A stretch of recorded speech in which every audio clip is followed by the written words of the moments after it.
preliminary matters? No, Your Honor. 2 days in a row. I like that. That's a good idea. Great. All right, Mr. Depp, you can take your place on the stand, please.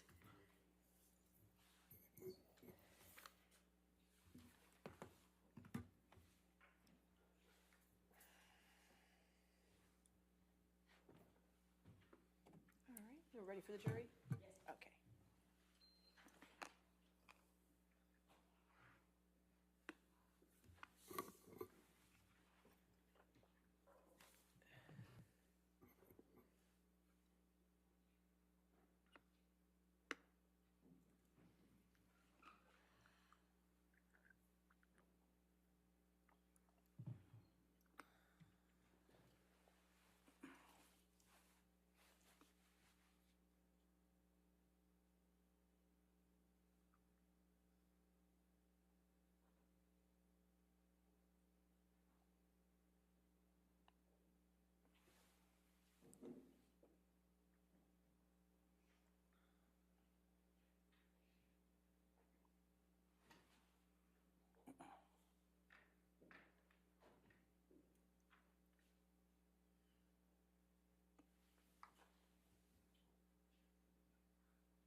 Good morning, ladies and gentlemen. All right, you can have a seat.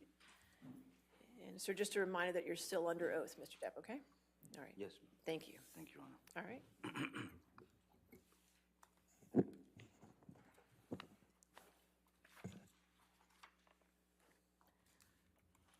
Good morning, Mr. Depp. Good morning. Yesterday, you told us a little bit about the beginning of your relationship with Ms. Heard. When did Ms. Heard's behavior towards you begin to change? I believe, as I said yesterday, there was a hint of something with the having to do with the boots coming off and breaking routine.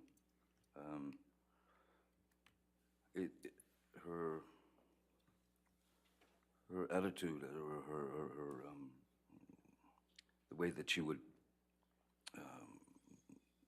begin to speak to me,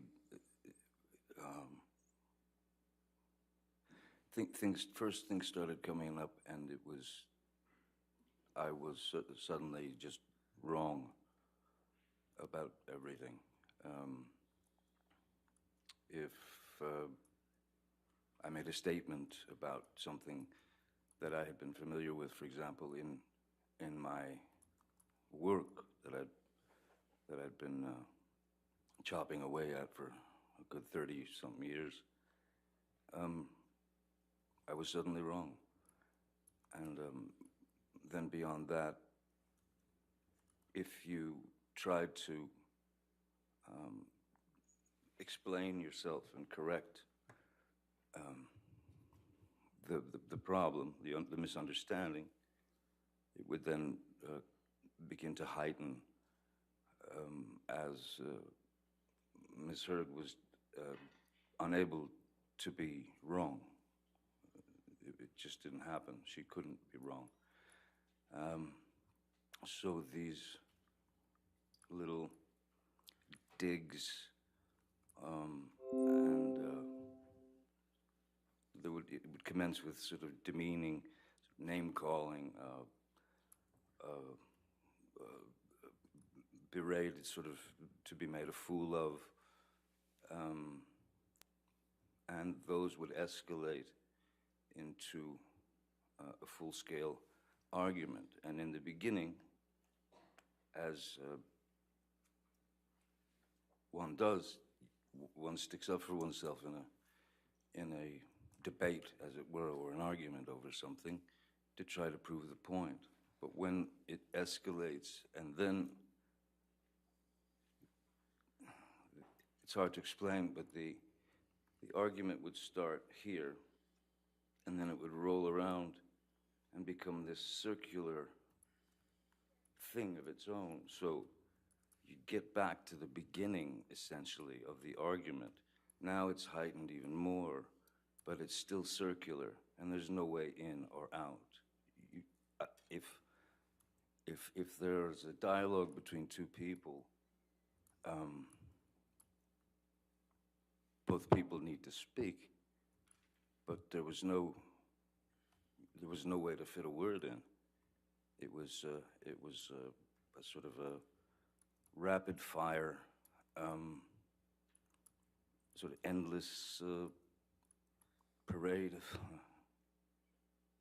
of insults and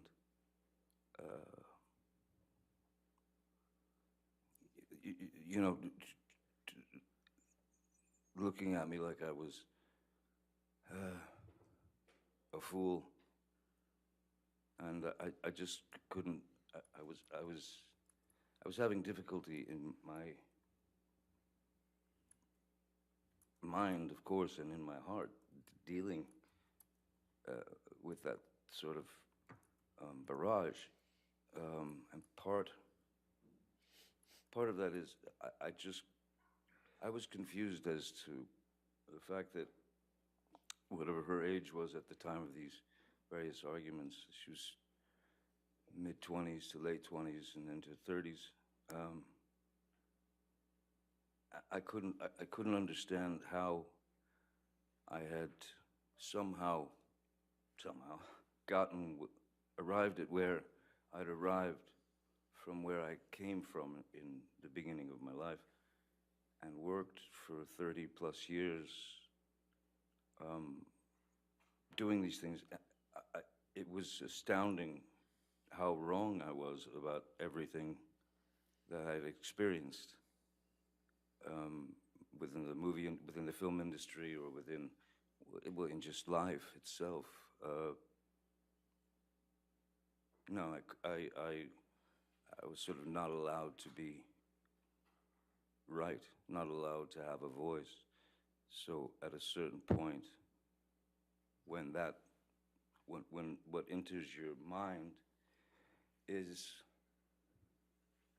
you start to slowly realize that you are in a relationship with your mother, in a sense. And I know that sounds perverse and obtuse, but the fact is that some people search for weaknesses in people. That is to say, sensitivities.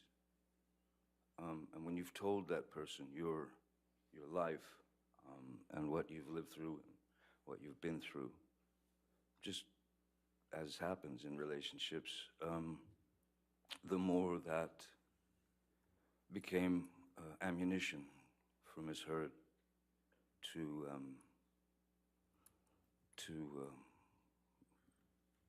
either verbally decimate me or to send me into a kind of tailspin of confusion and depression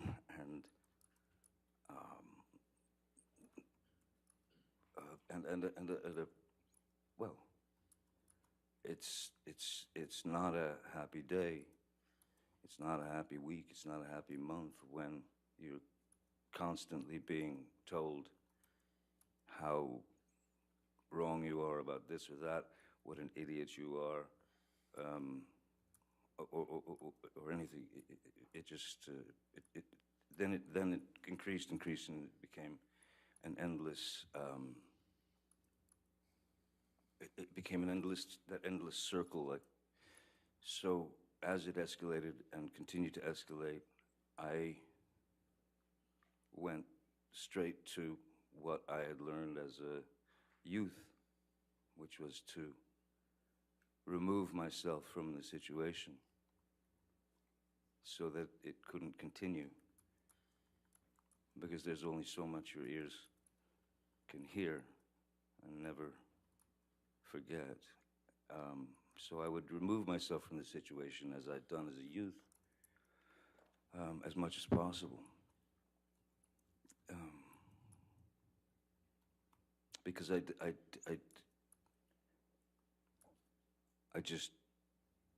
certainly didn't believe that there was any need for these various subjects or arguments to come up and travel the distance that they did so very quickly, to ramp up so fast. It was like you were pinned to a wall and had to just listen to it and take it. So I found the only way to find any sort of peace was to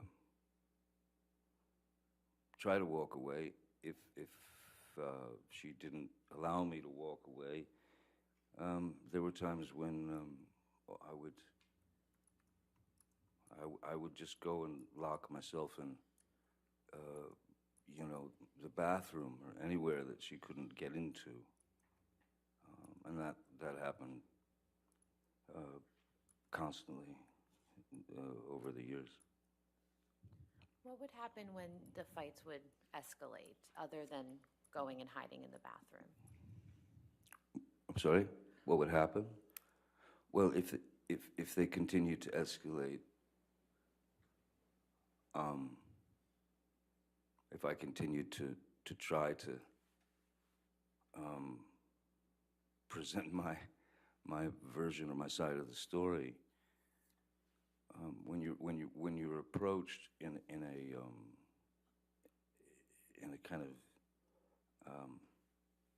when you're approached with such anger and hatred, it seemed like pure hatred for me. If I stayed to argue that, eventually I was sure that it was going to escalate into violence, and oftentimes it did. Many times it did. And when you say violence, what are you referring to specifically?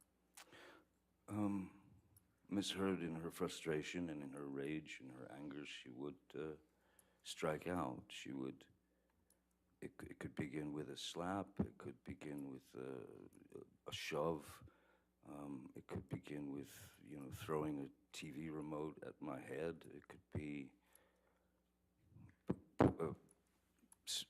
throwing a glass of wine in my face. But all in all, it was just it was a constant. There was a built-in list of as I said, my personal experiences, which I gave to Miss Heard, those things were. Those facts were used against me as weapons, especially when it came to my kids. Yeah, I did. There was no need for it. There was no need for it. Too many lines were crossed. You couldn't see the lines anymore. You mentioned that Ms. Heard would use information you gave her against you like a weapon. Can you explain that a little bit?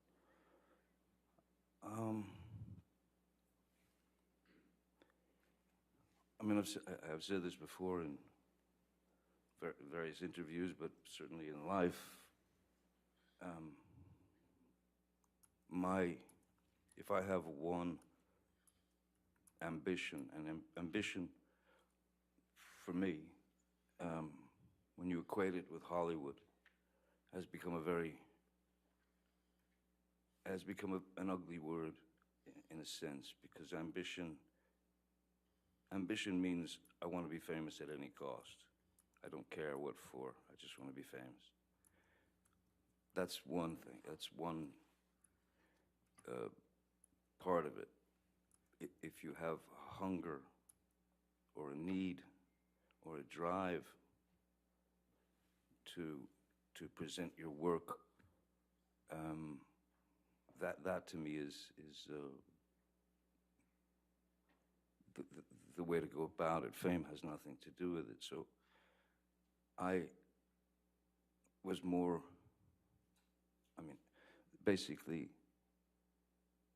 the only ambition that I've ever had in my life arrived the second that my first child arrived. And in the second, in the instant, which was to be a good parent, to be a great father, to be the best father I could. And there were several occasions where Miss Heard would tell me what a bad father I was, and that I had no idea how to parent. And again, it falls into the same category as before. I couldn't understand how in 52 years, or however old I was at the time, how I could be so wrong about everything. I mean, one learns along the road. The result of the road is not important. It's the road that's important, because we don't know exactly what's going to happen in 10 years. We don't know. So the road is what I pay attention to, and paying attention to trying to spend as much time with my children as possible. Even that would that could send Miss Heard into a monumental tailspin, where I could hardly ever go and see my kids and spend time with my kids, because she had to have me there at all times for her own needs. So, And that was something that, once you realize that that's happening, and then there are hassles between the children and her, the situation starts to get a little more grim and a little more dire. And that I was not prepared to take. I would not hear the words, "You're a bad father, you're a terrible father, you're an awful father." So one can only take so much of that before bits of your brain start to just, bits of your brain, bits of your heart begin to, the valve gets shut off, because you can't hear it anymore. And you know that it's not true, and you know that it's meant as a weapon. It's to slice you up. It's to bring you down. It's to demean you. It's to bring you into a place where you start to believe that there's something wrong with you. And there's plenty wrong with me.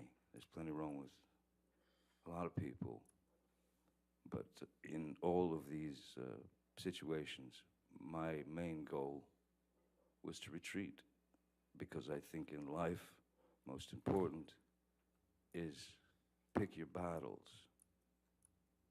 If there's a battle to be fought that it's grave and important, then that must be dealt with. But small insults and kind of teenage sort of high school tactics, this bullying, if you will, was becoming too much to take. so why did you stay with Miss Heard given this type of behavior? That's a very complicated answer.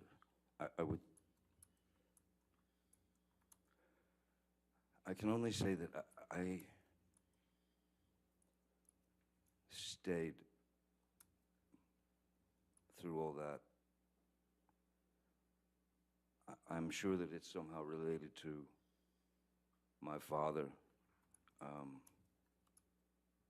remaining stoic as my mother would beat him to death.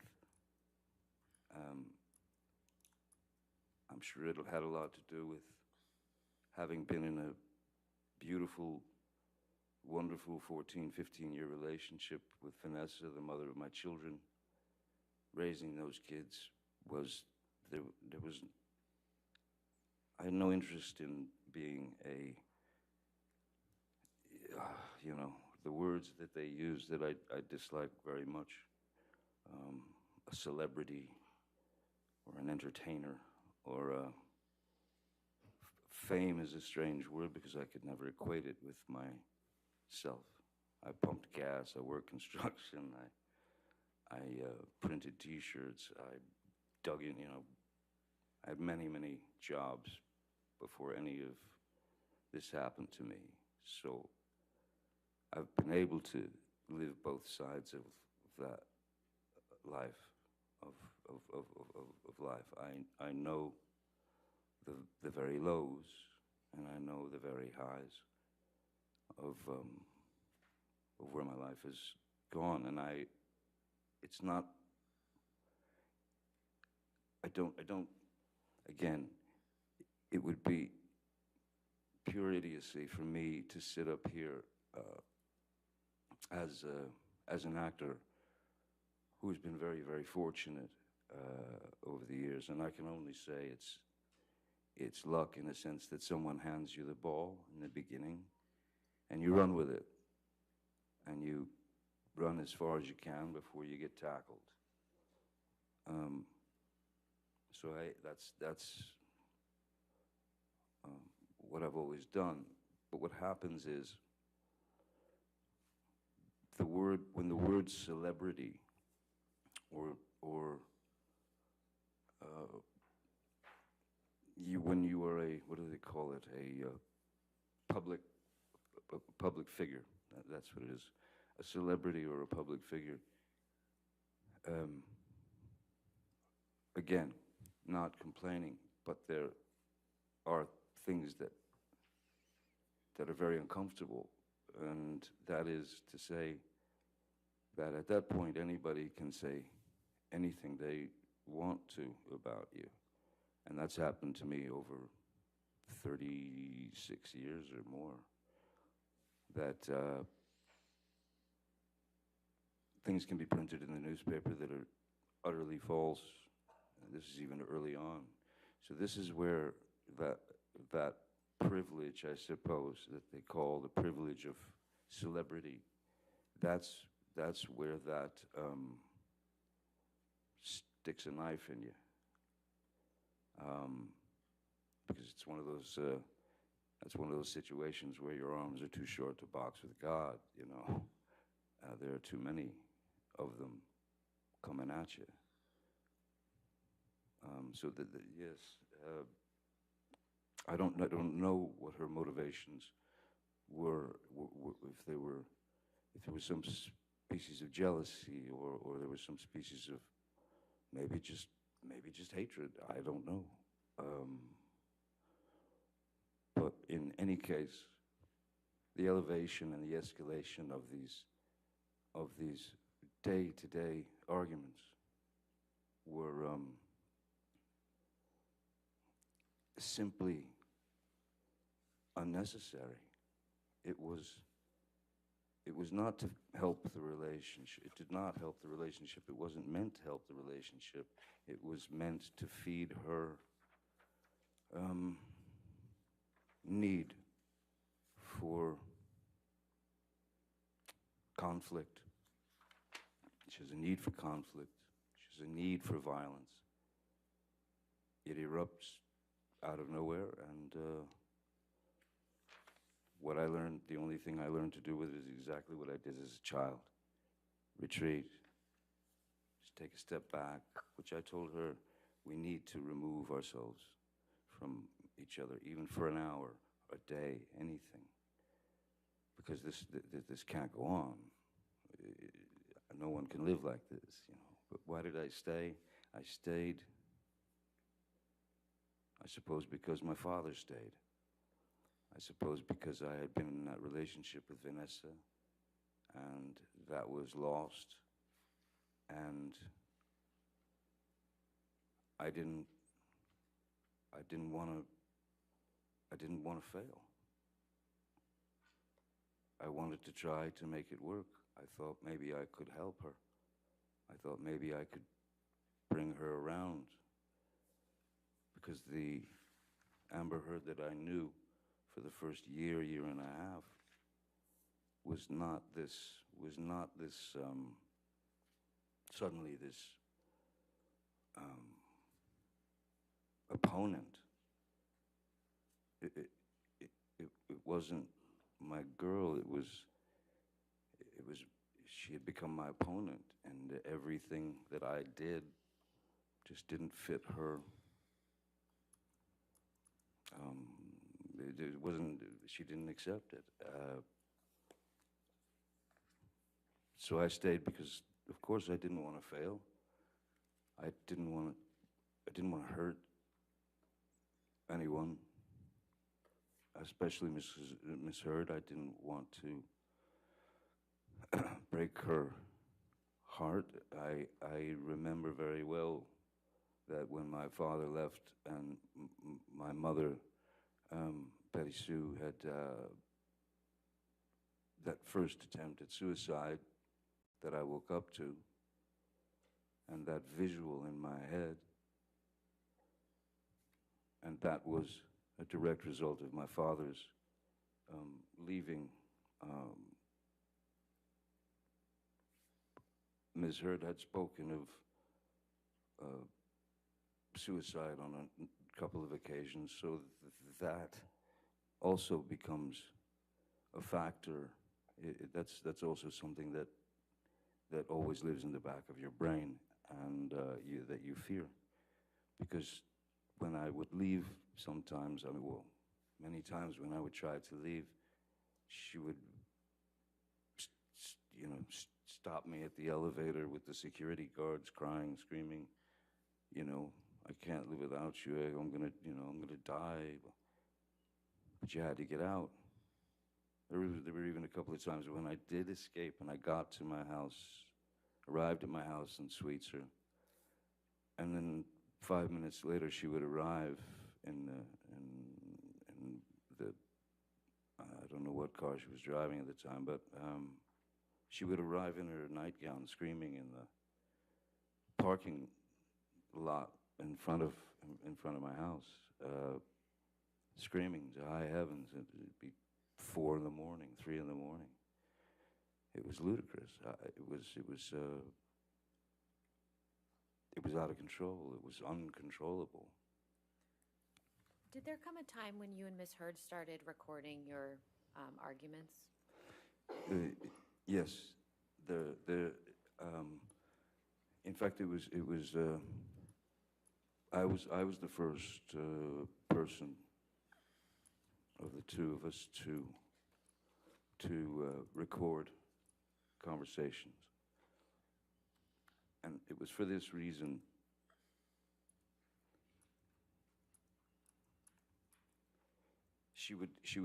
We would have been talking the night before or arguing the night before, and she would say something. There would be these demeaning, berating insults. There would be these jabs. There would be anything to make me feel small and like nothing. So what I thought was, I'm going to record the conversation. And I told her this. I'm going to record.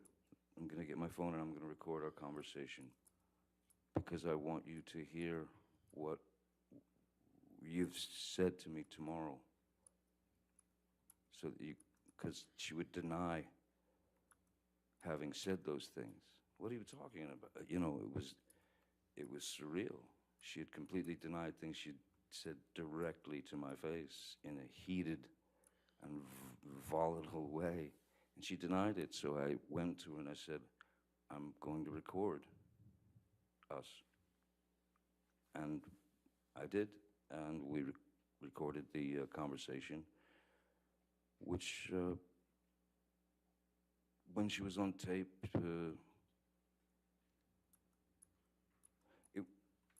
the first time, it escalated a bit, but she was,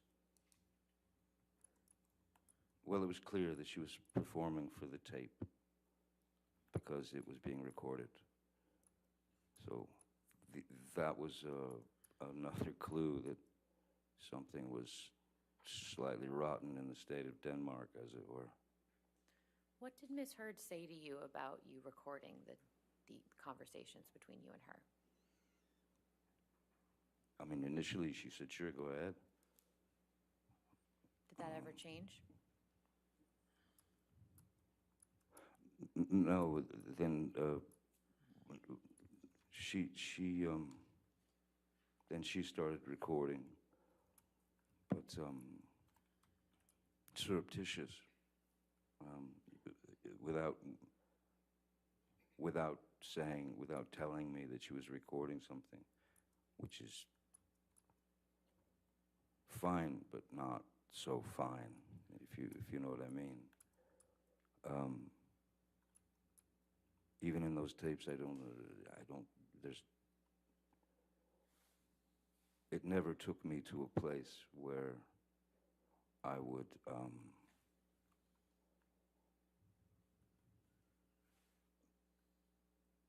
go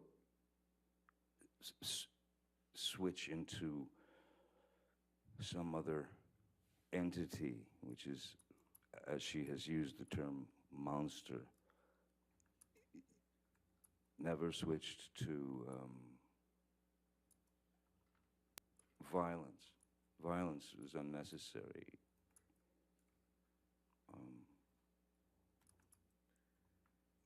Why would you hit someone to make them agree with you? I don't think it works. Mr. Depp, you mentioned the term monster, and I think we heard about that in the opening statements. What does the term monster mean to you?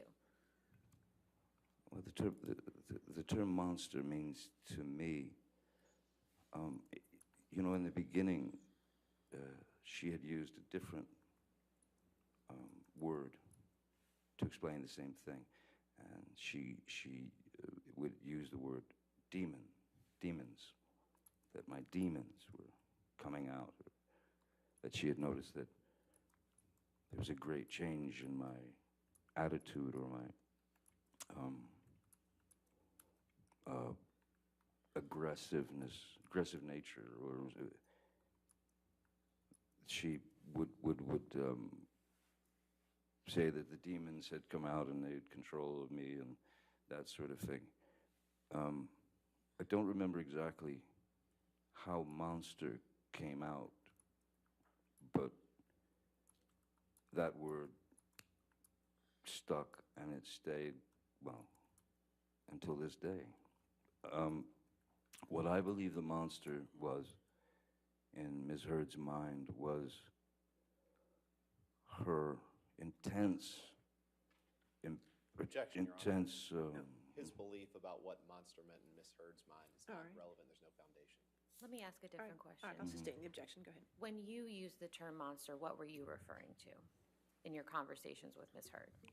When I used the term monster with Ms. Heard, I was placating. If she had referred to me as being a monster,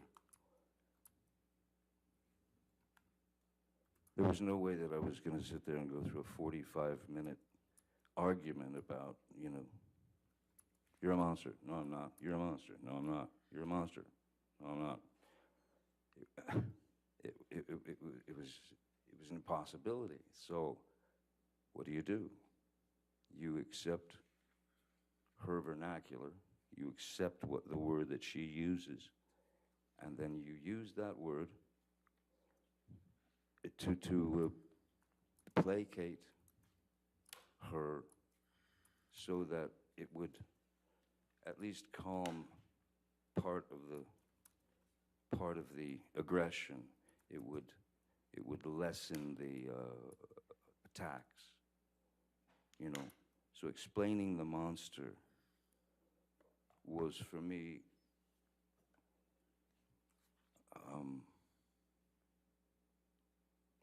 I mean, she had told me many times that the monster was only me when I was using drugs and alcohol. But even when I was stone cold sober off of alcohol and substances aside from my meds, the term the monster was still there.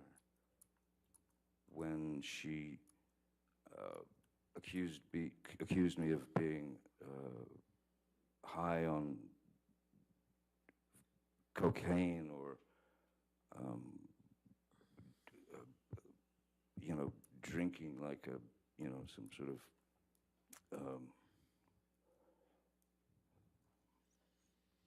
like drinking like I was a, you know, some kind of 19th century sailor. It's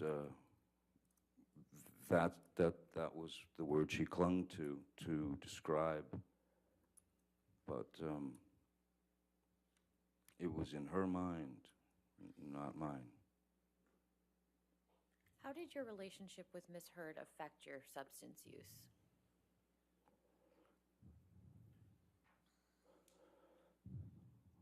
Well, for example, when we were on the road, you know, when you're traveling from, if you're on a press tour, or if you're making a film and you're staying in hotels or this or that,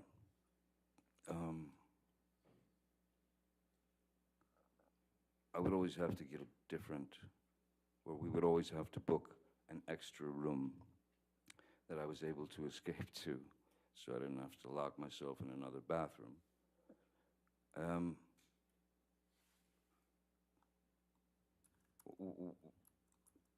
It breaks you down. The constant haranguing breaks you down. And, you know, there's a part of you that says, listen, if I'm going to be accused of this, might as well just do it. But it never exceeded, it never, my substance abuse or use, the alcohol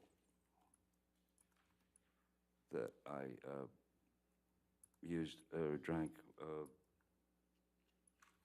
was, again, purely, it's that little boy who didn't want to hear or didn't want to feel the pain of his mother turning him into some kind of ball of insecurity and pain. So, yes, I was more inspired by Miss Heard to reach out for a numbing agent because of the constant clashes, because of I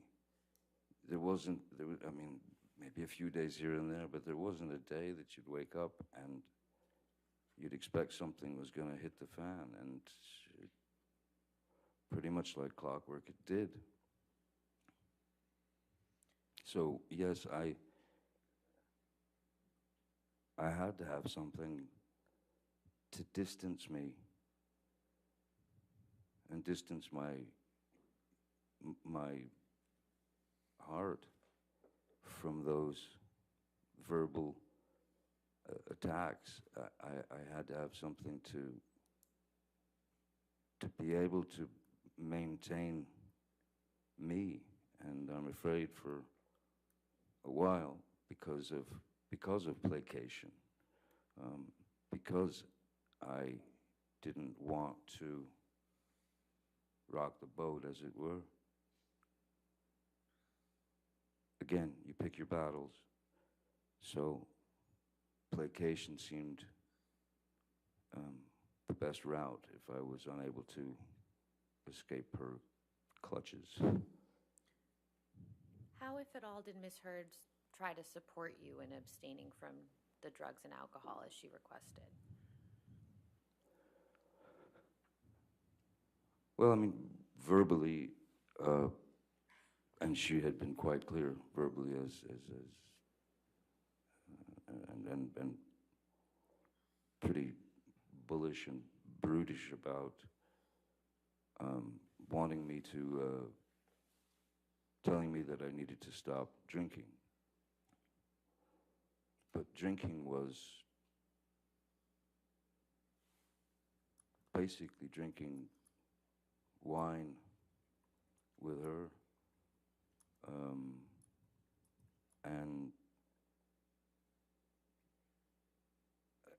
I suppose maybe from youth, I don't know, but I've always had a pretty high tolerance for alcohol, and especially it's not spirits, you know. I had a pretty good tolerance for alcohol, substances, and things of that nature, but there was no. I had no. I've worked with therapists, drug counselors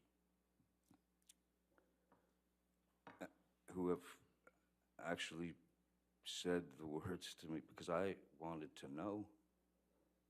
I wanted to know, am I an alcoholic? Am I an alcoholic?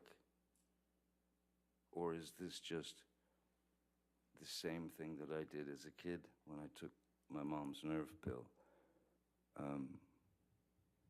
Do I have a drinking problem? And it essentially came down to this. Do you have a drinking problem, Johnny? Objection, calls for hearsay. What the doctors told him. I'm not sure he's saying what the doctors told him. I think that's what's about to be testified to. If you can make that clear, I guess. Let me ask you a different question, Mr. Depp. Yes. Let's let him object to another one. How often would Ms. Heard drink in your presence while you were in a relationship? Always. Well, yeah. Ms. Heard drank, she took a shine to a very nice Spanish wine called Vega Sicilia. She and all her friends did.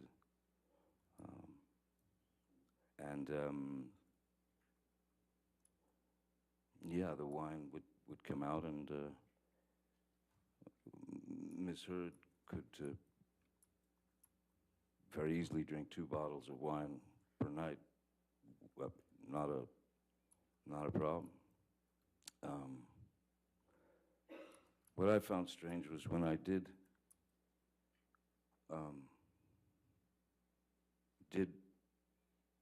get sober from the I was off the opiates that I had been addicted to prior to a year or so before, a couple of years before. She asked me if I would stop drinking to save the relationship, of course. I stopped drinking. And I always found it odd that in support of me not drinking, that she might stop drinking. But she did not. She continued. And I didn't make a big deal about it. In fact, I would open her wine, I would pour her a glass, and that went on for many, many months, you know, in my sobriety. Like I said, I think I was sober for around 18 months. Then there was a time when I was asked to, and I'd been off of alcohol, I'd been off of drugs, everything, except for the medication that I'm prescribed. I had to go to London to give a Lifetime Achievement Award to a dear old friend who was an elderly man, great actor called, his name's Christopher Lee, and he was a dear friend. And I was surprised, he was being surprised by my showing up on stage. I'd just flown in from the States, and he was surprised by me arriving to give him this award. And Christopher came up and accepted the award. We walked, they brought us backstage to this beautiful library where I was with Christopher and his wife, and a waiter came up and had 3 glasses of champagne. And Christopher handed one to his wife, he handed one to me, and then he had the other. And there was a photographer there. And the glass came up to toast. And I just, in my head, I thought, it's just champagne, you know, a little bit tink to toast Christopher and his Lifetime Achievement Award. And so I'd had half a glass of champagne with Christopher Lee and his wife. After that, immediately after that award ceremony, I went to pick up Miss Heard and take her to dinner at a restaurant. And I told her that I'd had a half a glass of champagne with Christopher. And I thought, listen, it's not like, you know, you're sitting in a pub guzzling pints of snake bites or Guinness or doing shots of Jägermeister, or it wasn't even, at that point, it wasn't even for need to bury feelings or emotions. It was literally a joyous occasion for Christopher, and I said to her, I enjoyed it, you know. It gave me the opportunity to enjoy the actual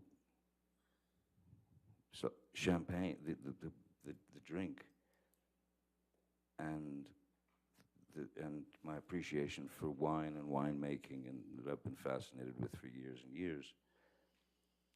And I saw nothing wrong in it, and I said I'd like to have a glass of champagne. And she was sitting there with a glass of wine, and we were in the restaurant, and she absolutely lost it and got up and stormed to the ladies' room. And I told my security and driver, I said, I think we have to go. I think we're gonna have to leave. So we left the restaurant and went home. And the mere suggestion of me sipping a glass of champagne or having 1 glass or 2 glasses of wine, she went apoplectic. It was, I was weak. I was a complete mess. I was an alcoholic. I was gonna ruin everything. Your kids are not proud of you. They can't stand what you're doing to yourself. So at that point I said to her, okay, listen, how about this? You want to support me not drinking? I've never asked you this before. How about you stop drinking? How how about you get sobriety and share this sobriety with me to support me and help me through this? What did she say to that? No. No. She said no. She said she didn't have a problem. But I've never had a physical addiction to alcohol. I don't. How often have you seen Ms. Heard use other illicit drugs in your presence? Several times. And what drugs were those? Well, she was always quite fond of MDMA, which is ecstasy, and mushrooms, and she had some medications that she was on already that were, well, one in particular was quite a high velocity speed, if you will, called, I don't know if I can say the name. Am I allowed to say the name? It doesn't matter. That's not necessary. How often did you see Ms. Heard take MDMA?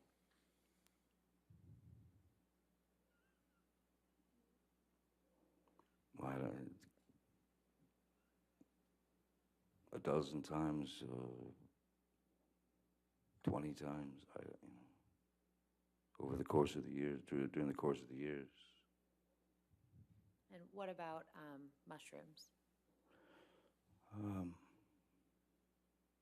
Mushrooms a little less. Mushrooms probably 6, 7 times.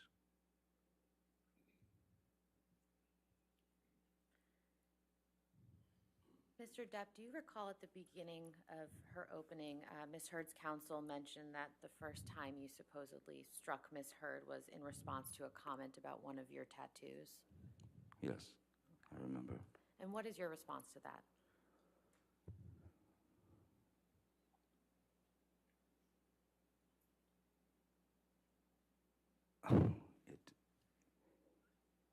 It didn't happen. I've never struck Miss Heard. As I said yesterday, I've never struck Miss Heard. I've never struck a woman in my life. I'm certainly not going to strike a woman if she decides to make fun of a tattoo that I have on my body. That's like going into someone's journal and picking out things you don't like. She had made mention, there was no incident of argument when the tattoo thing had been brought up many times, and I mean, there's really nothing I can do. I've always thought of my body as a journal, if you will, to mark experiences, to mark life experiences. For example, when my first child was born, I had her name tattooed over my heart, which is where her little head used to be when I rock her to sleep. I marked my boy's birth by tattooing myself for him. So no one can go back, or no one should go back and rewrite their journals.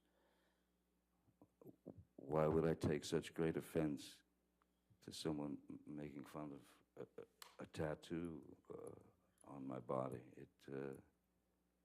That allegation never made any sense to me whatsoever. Are there any tattoos that you had that Ms. Heard had an issue with, to your understanding? Well, a tattoo that I believe is up here,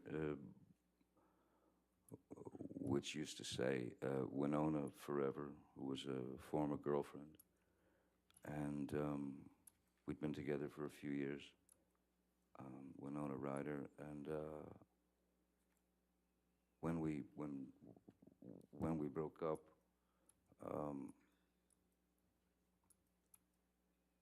how do you fix that? I did go back and rewrite my journal to some degree. I took off the last two letters and had it say wino forever, just because I thought it was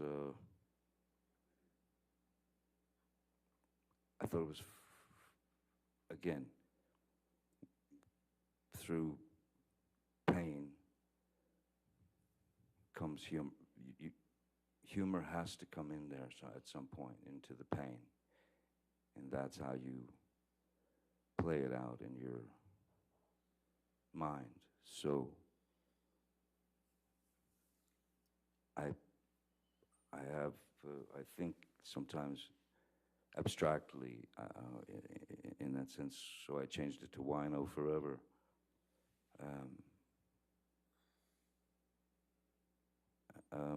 Any other tattoos?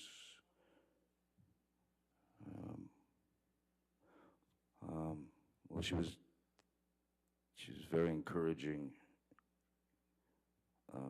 in me getting a tattoo of her name or whatever, and I waited a while, and then I did it. I got a full tattoo of her, and it ironically wasn't long after that that everything started going sideways.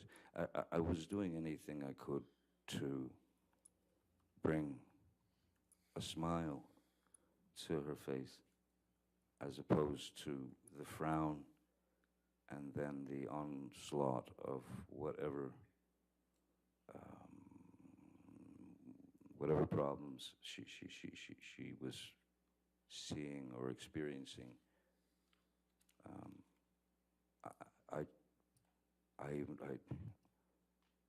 I would try to wake her up with laughter, singing stupid songs in her ear while she, I generally just tried to keep bringing her mood up. Sometimes it worked, many times it didn't. But I tried, and I wanted to try, because, as I said, I didn't want to fail. And at the time, not knowing fully, not understanding fully what I was, if you'll excuse the term, up against, I kept trying. I kept trying, but to no avail whatsoever. Okay, it just got worse. Mr. Depp, I'd like to fast forward a little bit to May of 2014. Could you please tell the jury what project you were working on in May of 2014?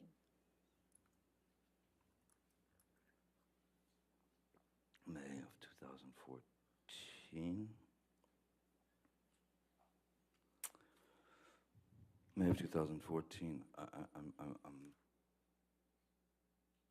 There were a number of films that I made in succession. I can't remember if that might have been Pirates. No, I can't. Mordecai, or May of, I don't remember. Can you remind me what May of 2014 film was? Were you filming Black Mass in Boston of May of 2014? Yes, okay, yes. Yes, excuse me. Yes. Yes. Oh, yes. I was filming a film called Black Mass in Boston. And Miss Hurt had come with me.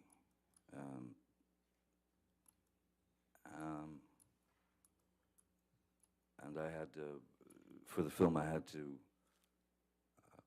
there were very early calls to work, because I had a number of prosthetics glued to my face and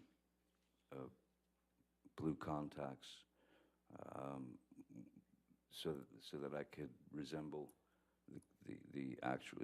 It's based on the true story of James Whitey Bulger, and so I had to go in quite early to get the prosthetics glued to my face and all that, and work. Then you'd work, the whole day, and then at the end of the night, they would remove the prosthetics, which takes if it took 3 hours to put them on, it took about an hour to take them off. So on top of what could be anywhere between a 14, 16, 17-hour day of work, what with the application of the makeup and then the taking off of the applications. Was Miss Heard staying with you in Boston during the entire time that you were making that film? Yes. Yes, she was. And who from your staff was in Boston with you during that time? Jerry Judge.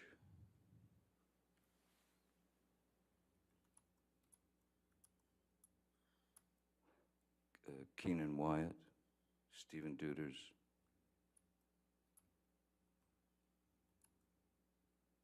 Nathan Holmes, I believe.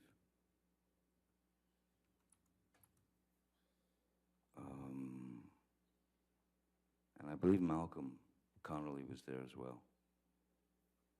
So I would have assistants, sound technician, security.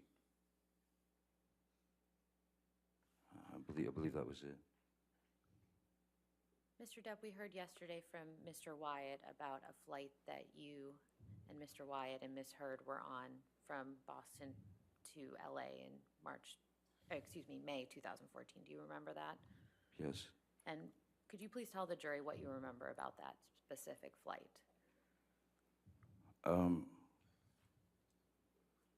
I remember that as I was still filming Black Mass,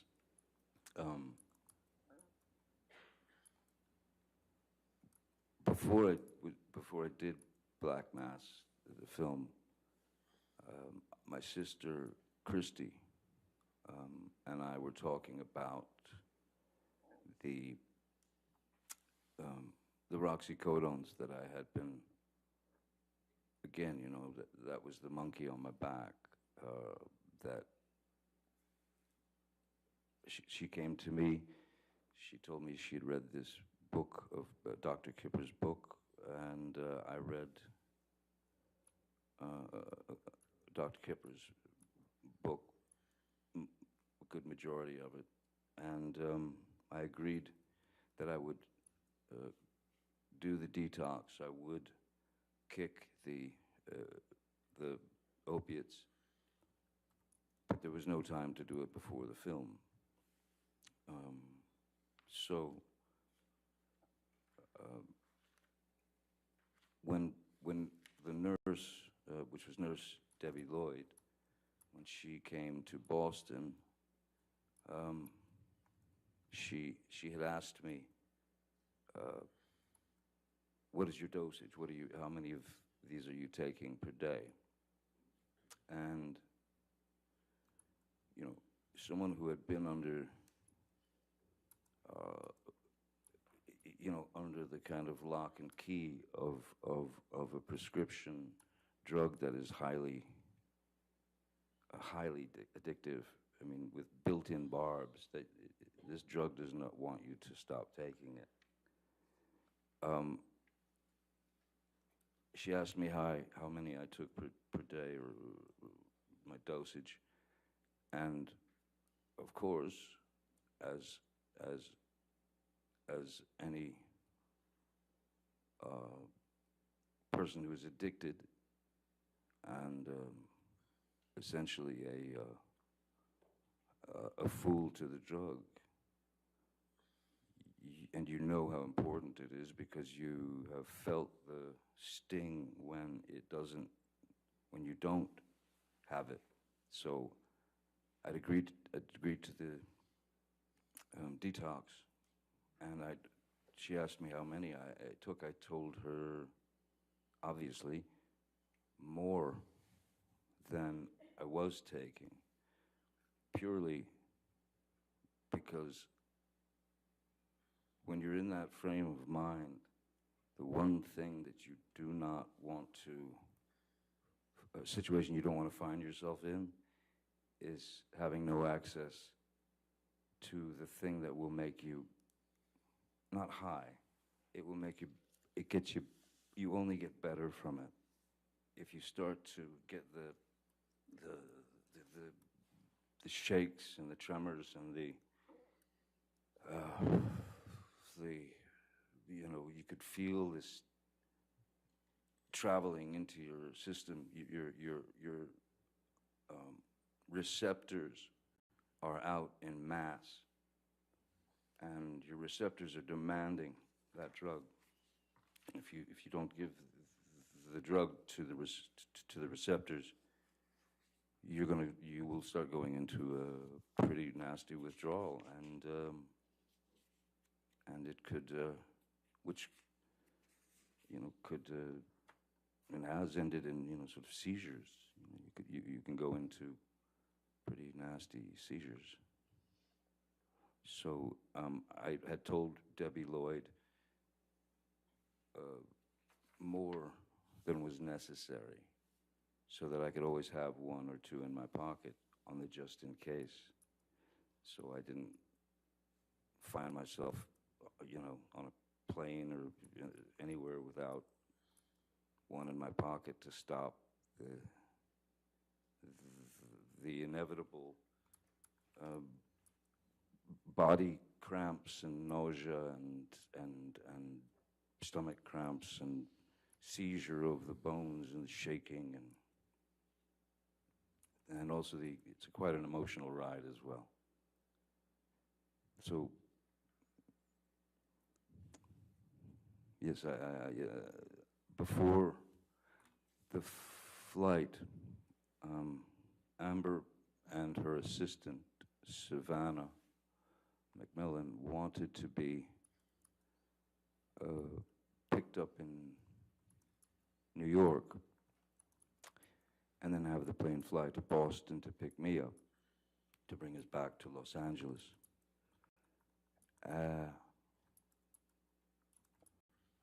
We had spoken the night before. We had argued the night before. She was most definitely looking for a fight, actively searching for a way to instigate a fight with me. And I had taken 2 of these opiates, these roxycodones, and I can tell you now, some of you may be very, very well aware of this, opiates are extreme downers. So if you have enough opiates in you, you will essentially go on what's called the nod.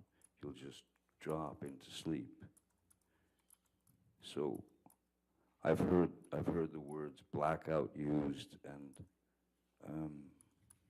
there's a grave difference between a blackout from alcohol abuse, because that is a person who has ingested enough alcohol to render them, they can still behave, and they can still stand and talk and scream and yell and cry and do whatever they do, and never remember a thing. And generally they're always embarrassed by it. A blackout is a very, very different animal to the opiate taking you into dreamland.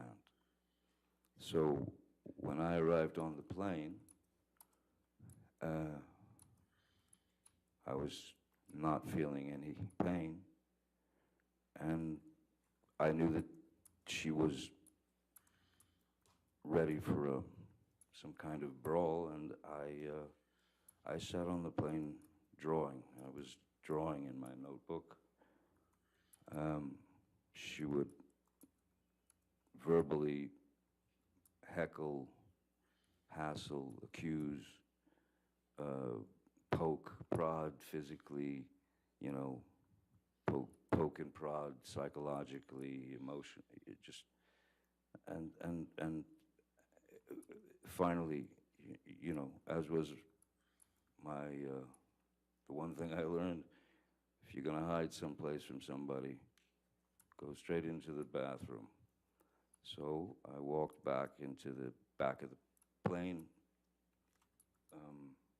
I grabbed a pillow and I went into the bathroom, locked the door, and lay down on the bathroom floor and went to sleep. And that's where I remained for the rest of the flight. How much, if any, alcohol had you had before you got on the flight? I honestly don't recall having any alcohol. I mean, maybe there was the sort of glass of champagne when you got on the plane or something like that, the initial thing. You know, people order glasses of wine. People also tend to have a few drinks before a plane takes off because some people don't like the turbulence and the this and the that, so it's a little bit of a liquid courage, you know. But I certainly, after ingesting 2 of the roxycodones, alcohol was not necessary.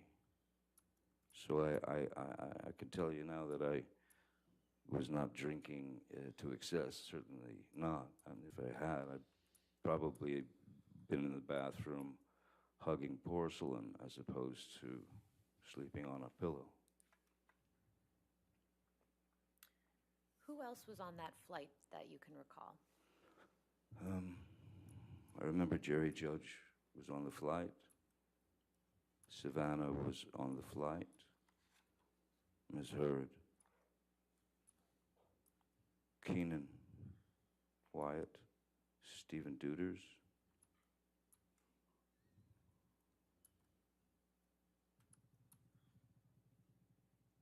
I believe that's it.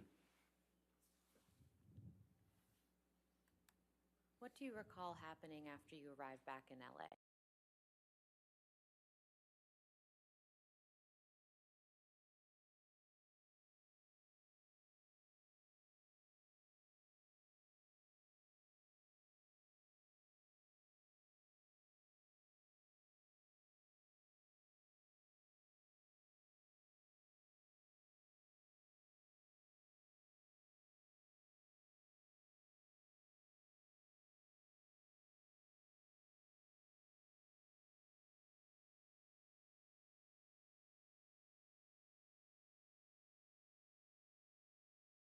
Or go back to the same home together after that flight?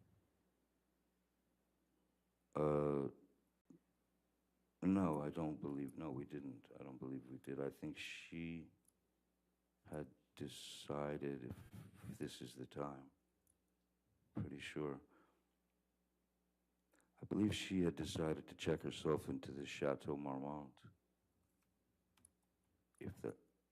There's so many of these, it's hard to sort of keep them all straight. Who would have paid for Ms. Heard to stay at the Chateau Marmont?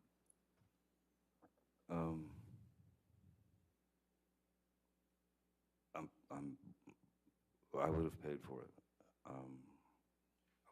If she wanted to go to the Chateau Marmont, I wasn't going to let her pay for it, no matter the circumstances. I wasn't going to let her pay for it because I knew that might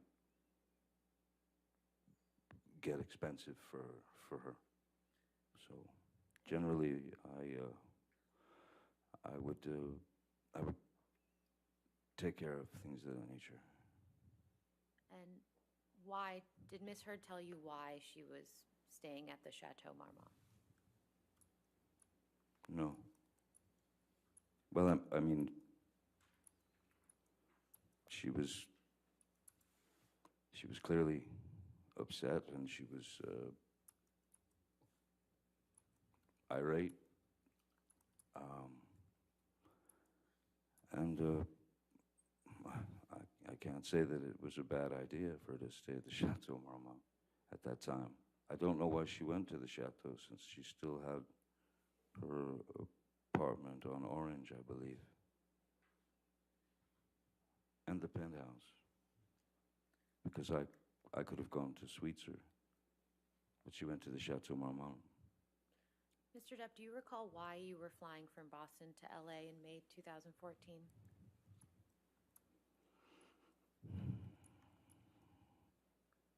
I can't remember if it was a break from the film or if I had finished the film, and that was before we went, well, before I was supposed to go to the island to detox from the opiates. I think if, Is that I'm about to switch gears, so Okay, if this is a good time for a break. All right. Oh. Ladies and gentlemen, we'll go ahead and have our morning recess. Please do not do any outside research and don't talk to anybody about the case, and we'll see you in 15 minutes, okay? Thank you.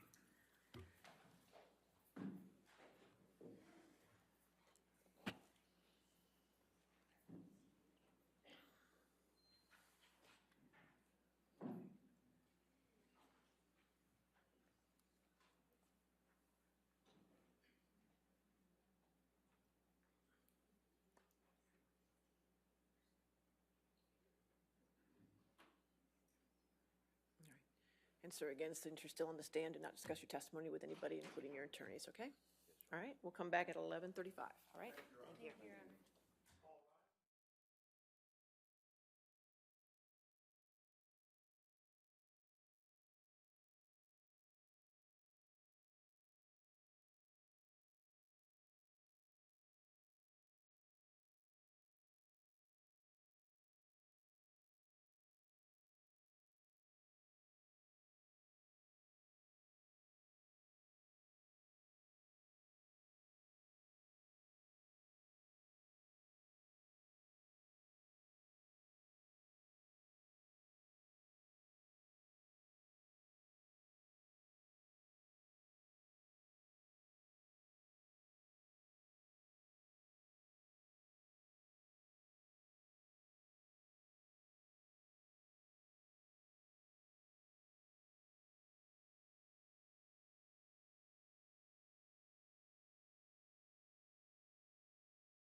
is a nurse who my doctor, Dr. Kipper, had assigned to my case to be to oversee the detox and deliver the medications to me that would help with my with the effects of withdrawal that one goes through. To essentially try and knock you out, so that you don't go through the nastiness of the affair.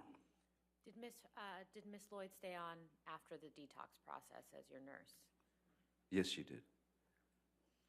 And when you were under Dr. Kipper's care, how often did you see Miss Lloyd? On location every day. Yes, on location every day. Even when after a year or two, I was still seeing her at least on a bi-weekly basis, 2 to 3 times a week.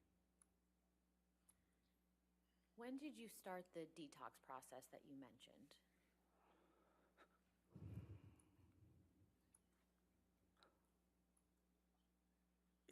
I know that I believe it was in August, July or August of 2015, 14, I cannot remember the year, 14, I guess. And where did you do this detox process?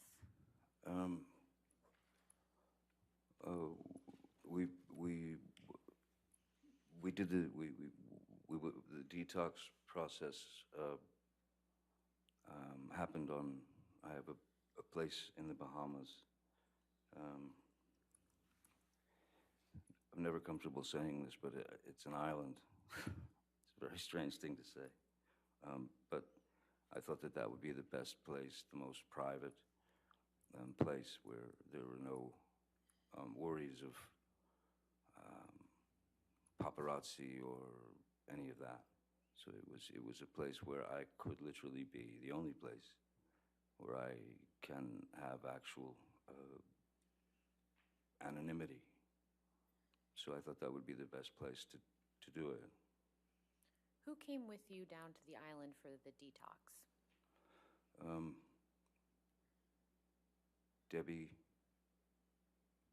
Nurse Debbie Lloyd traveled with me on the plane. Ms. Heard.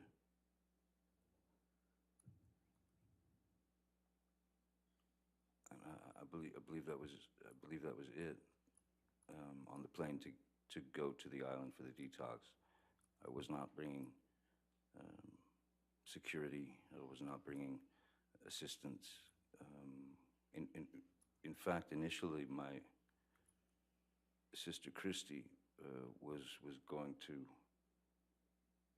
go there to help Ms. Lloyd and the doctor through the detox, which made perfect sense since that the whole thing had been born out of her desire for me to get clean. So initially it was supposed to be Christy coming in place of Ms. Heard. There was a great part of me that was very uncomfortable with Ms. Heard coming along for that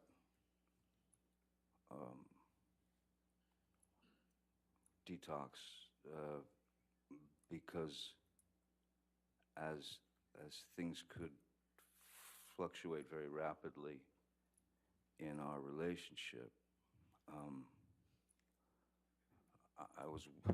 I was wary that those things would come up during what needed to be a very straight detoxification of these substances, and I was well aware that it was not going to be pleasant. I was well aware that I was going to go through quite a bit of physical changes, physical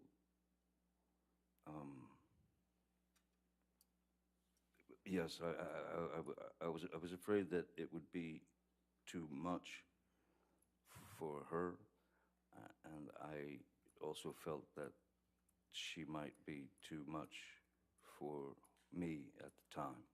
So then why did Ms. Heard come down to the island with you during the detox process?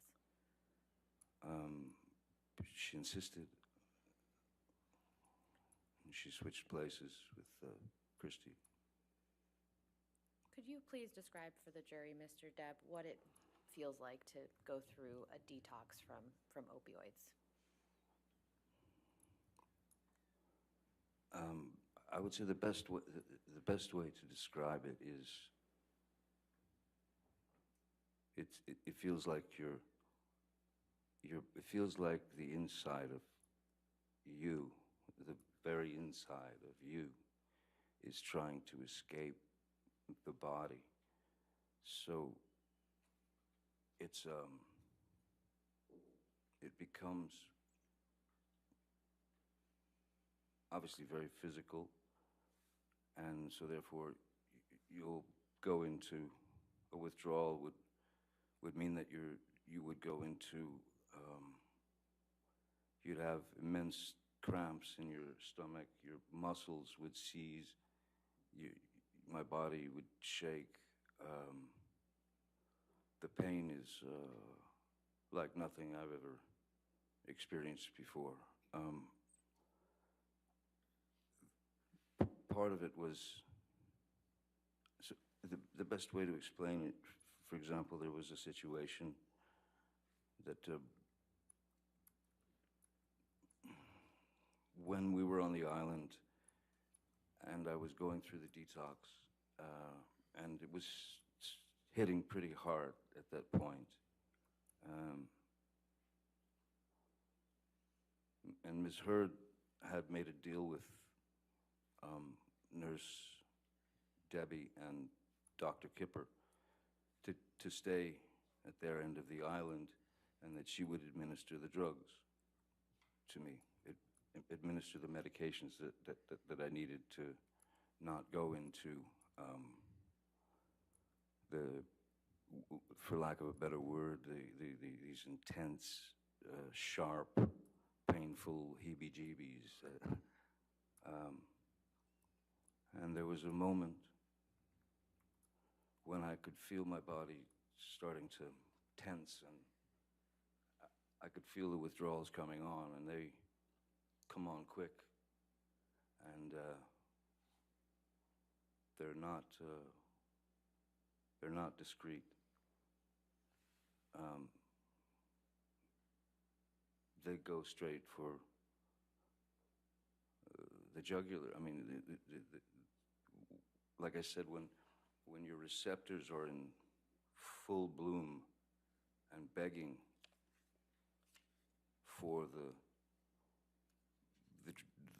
the substance, the drug, the opiates that my body had become used to, these receptors that were being fed by. There was a moment when it was coming on very fast, and I was sitting on a couch in the little house that we all saw on the island. Miss Heard was at she was in the sort of kitchen area, and she was chopping vegetables, I remember.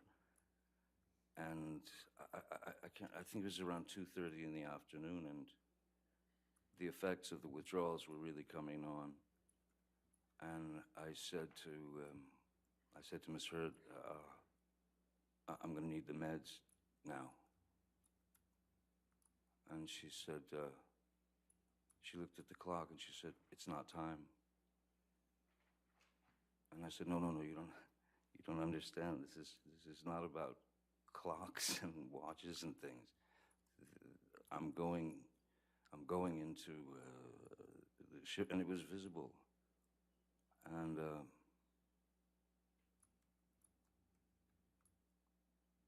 I hate saying this, and I hate to have to admit this. But that was, I believe that was about the lowest point in my life. That was the lowest I'd ever felt as a human being. Because I had to say, please, please, may I have the meds? Because it's really kicking in. And she was adamant, no, it's not time, it's not time. So in explaining how these withdrawals start to take over your body, when I was begging at that point for the meds, I found that I had sort of rolled off the couch and I was sitting on the floor crying. I mean, tears streaming down my face, begging another human being to please give me the meds that will take this away. And she would not. She was adamant that, nope, it's not time, 4 o'clock. So the only thing that one can do in that situation is you have to trick the body. You have to manipulate your body out away from those. Well, you have to trick the body to get away from the receptors. So the only thing that one can do is you go straight to the shower and you put it on scalding water and you stand underneath the scalding shower and essentially you're burning the top, your skin is burning from the heat of the water. And what that would do is it would trick the nerves away from the receptors because they had an immediate problem that needed to be dealt with, the nerves. So what it does is the scalding shower would reverse those nerve endings, and they would go up to the top of the skin because there was a problem there. So that's how I was able to bypass those withdrawal symptoms at times. It doesn't fully take them away, but what it does is it tricks your body into thinking that there's something going horribly wrong on top, so it keeps them away from the receptors. After that, I had a conversation with Nurse Debbie and with Dr. Kipper, and I said, I don't believe, I told them that she had denied me the meds when I was in need, and then I told them that I don't think that this is going to work here anymore. I think we have to leave the island, and I need to be, she can't be with me while I'm going through the rest of this detoxification. So I told them we should leave the island. I asked them if they understood what I was doing, and they did. So we went back to Los Angeles, and then I asked Miss Heard if she would please allow me 5 days, 7 days, whatever it took to get out of, to get done with, finished with the rest of this horrific detox and the pain. Did Ms. Heard give you that time? She did, reluctantly, yes. I was immediately accused of throwing her out. I was accused of abandoning her. I was accused of not appreciating all that she had done to get me to this point where I was, which was kind of an interesting argument for me. I begged her, please, can I get a place at the Beverly Hills Hotel? I'll get you and your friends a bungalow at the Beverly Hills Hotel where you can all stay together and have a grand old flag. You can have fun, you can do whatever you want, and you don't have to sit around Mr. Shaky. And she wasn't happy about it, but it was very necessary. So she did eventually leave for about five days or so, and I sat in after a few days, I sat in just a metal chair with one song on a loop that I could focus on the lyrics and the power of the song to help me get through it. And even once the effects, you know, started to go away, that is the pain, I was still in this, something strange that happens. You feel electricity in your body. You feel this electric, very foreign, and you're just sitting there like going through it. And I didn't understand what the electricity was until probably, and this lasted for, the electricity, that feeling lasted for a month, 2 months. And I finally realized at a certain point what that electricity was. And I was feeling, that's what it was. I was actually feeling without the aid of the drug, without the aid of any drugs. I mean, I had refused with Dr. Kipper and Nurse Debbie and Amber at the table before she left for the hotel with her friends. I had refused to continue taking the phenobarbital and the lithium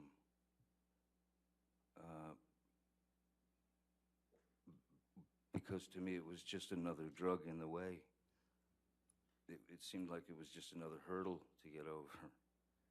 And I would rather just get it out of my system now and move forward. Maybe I wouldn't have had the electricity. Maybe I wouldn't have felt as quickly, but I didn't want to take phenobarbital and lithium and Seroquel and Neurontin and all these other things. And the worst of the two, I believed, were the phenobarbital and the lithium. So I went through that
siege, according to our information, about 120,000 people only in Mariupol. Crimes that are happening in Mariupol are much more awful and large scale than in Borodyanka. I am convinced that with our joint efforts we will be able to inflict liability on all those guilty